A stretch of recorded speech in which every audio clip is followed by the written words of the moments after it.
कभी कभी हम लोग अपने हुनर के बारे में, अपने ज्ञान के बारे में खुद को बहुत ज़्यादा ही आंक लेते हैं और खुद को बहुत ज़्यादा ही स्मार्ट समझने लगते हैं। और ऐसा क्यों होता है? इससे रिलेटेड एक साइकोलॉजिकल इफेक्ट है जिसके बारे में आपने कहीं शायद ही सुना होगा। इस साइकोलॉजिकल इफेक्ट को बोलते हैं Dunning Kruger effect. Dunning Kruger effect में बेसिकली होता ये है कि जब भी हम लोग किसी एक सब्जेक्ट के बारे में, किसी एक हुनर के बारे में थोड़ा जानकारी ले लेते हैं, नया होते हैं उस सब्जेक्ट के बारे में, बिगिनर होते हैं, तो हम लोग को लगता है कि हम लोग बहुत कुछ जानते हैं, खुद को ओवर एस्टिमेट करने लगते हैं।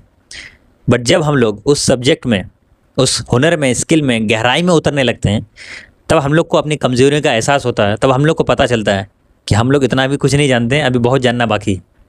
इसी हुनर को बोलते हैं डनिंग क्रूगर इफेक्ट।